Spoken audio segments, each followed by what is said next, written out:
Finding a way to articulate what I see has been a challenge, but I persevered. So here goes. The United Nations recognizes 54 African nations, and in Nigeria alone, there are close to 200 million people with over 250 ethnic groups. They have a total of well over 500 languages and dialects.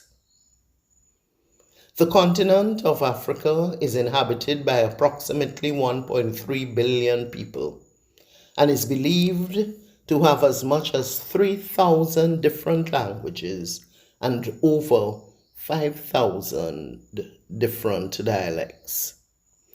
They live in a colonial construct called Africa, but at heart, they are not African. They retain the identity of their individual ethnic groupings.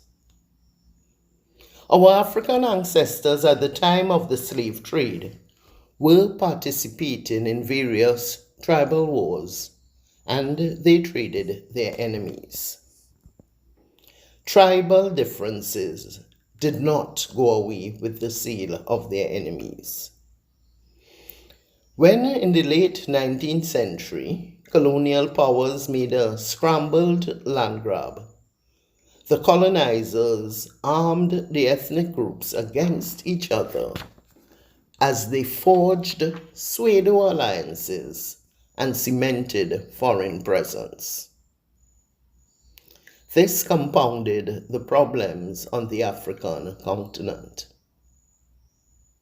Today, people of African origin are entangled with the updated version of that ongoing saga, with the additional indignity of being systematically stripped of their indigenous languages, spiritual beliefs, and ethnic identity. The people living on the continent of Africa live in Africa, but do not see themselves as primarily Africans.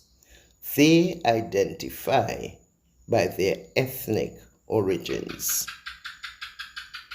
They are not grieving for lost sons and daughters. Do not get me wrong. It is not that they do not have empathy, but their energies are still focused on defending ancestral lands and reclaiming tribal identity and dignity. Their hands are full of domestic woes and ghosts. To help clarify my point, I will quote from an article written by Adeyinka Granson, a spokesperson for the organization Young Yoruba for Freedom. The core objective of Young Yoruba for Freedom is to change the course of history by taking Yoruba land out of Nigeria. The essay is entitled, "Do Not Africanize Me."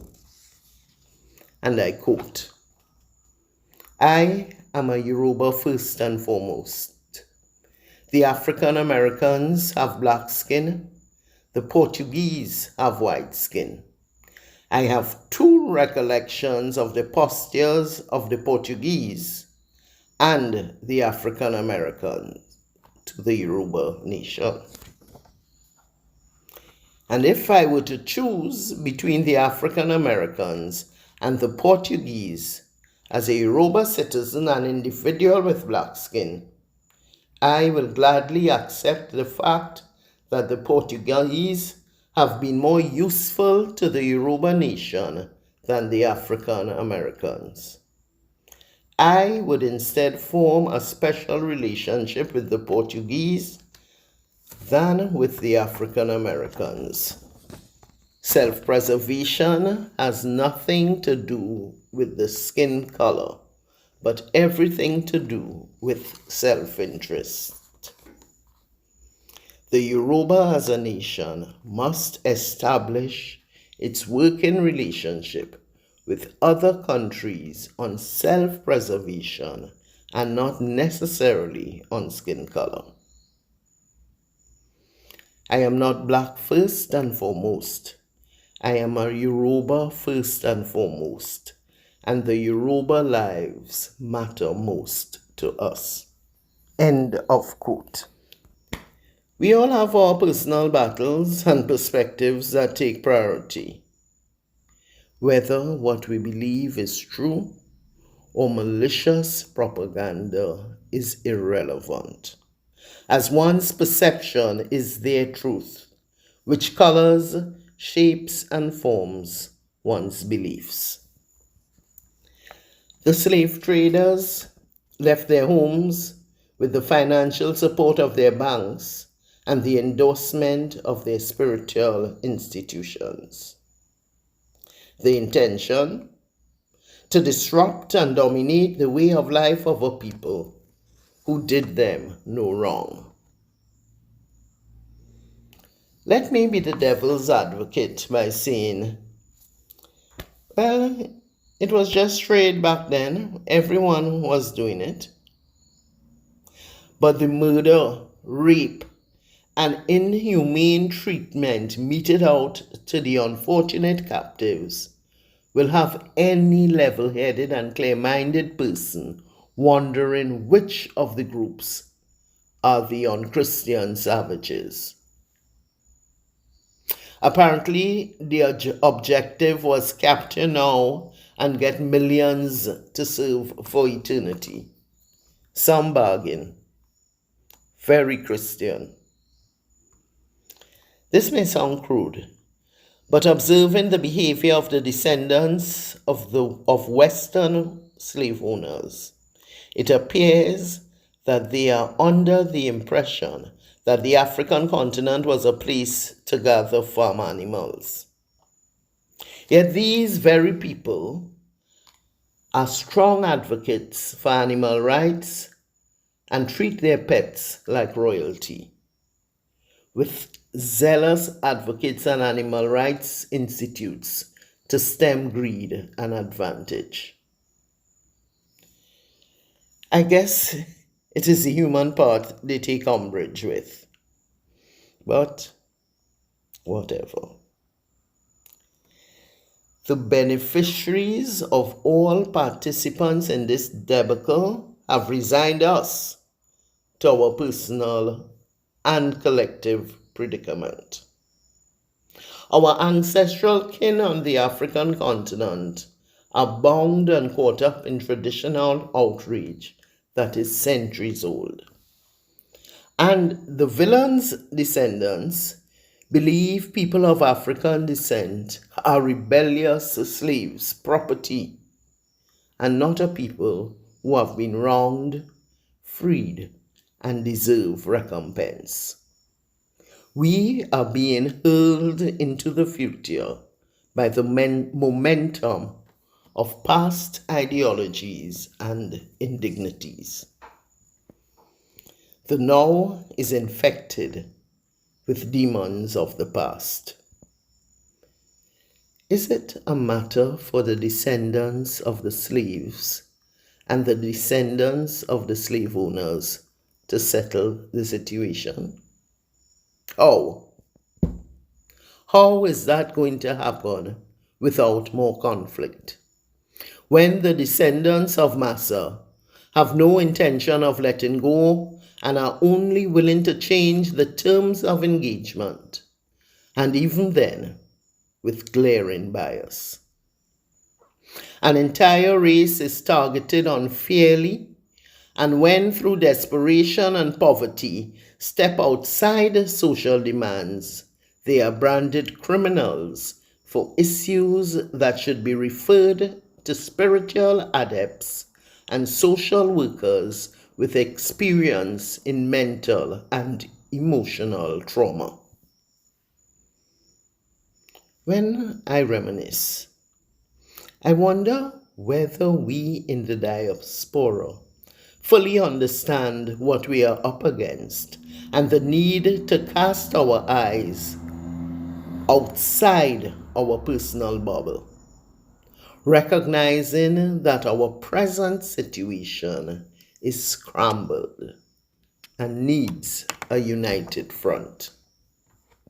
A house divided against itself cannot stand. If the African descendants in the diaspora are not in agreement and cannot form a unified stance, we will continue to reap the consequences. In this world where labels and subgroups are part of our identity, our allegiance, unfortunately, is scattered. Even more so with technology and the advent of the World Wide Web. We are still being tribal in our approach. Tribes based on colorism, social status, education, financial strength, religious beliefs, political allegiance, sexual orientation, personal style, and all the multitude of ways divisive seeds manifest. The most condemning by far is the judgments cast on those of us who, after generations of being systematically shaped and targeted for one reason or the next, have fallen prey to the traps of the modern headhunters. Their nets are prison and welfare systems. One provides free labor, the other the breeding ground. While those of us who, by whatever twist of faith, are insulated by social construct, we go on with our lives with an air of superiority. It is sad that those who should be the most compassionate are the sternest judges and biggest snobs. The affluent, uppity, and religious zealots among us may need to check themselves. Their very attitude and lack of compassion reflects how far gone we are. For a well-balanced society behooves that we take care of each other. In addressing our present predicament, we must accept that the dynamics of the scenario are complicated. Its warp and weave are made up by individual and group stances. Unfortunately, what is projected is not a unified stance, but the desires of individuals and various interest groups and their tunnel vision. Until we unite against injustice, we perpetuate the very things we do not want for ourselves or those of our inner circle. We are currently experiencing a gridlock, the confusion that comes with no unified direction. While tending to our individual concerns, we must move in an agreed direction and adopt a more strategic and balanced overview, one that aligns with what benefits the whole. It cannot be about what was at the sacrifice of what is. The momentum is of tsunami magnitude, and even if we wanted to, we cannot return to what was. As we evolve, we must find ways to compartmentalize ancestral pain by recognizing that there is a greater force at work. The evil that created prejudice relies on loyalty to the tribal mindset. And this has become a wedge in global development. Tribal unity that was once our strongest fortification now works against us. Viewing the overall picture will clarify our true reality as we identify the disguises and ploys of the enemy injustice. As a people, we possess untapped spiritual power. Let us align that spiritual force with the power of right, not the right of power.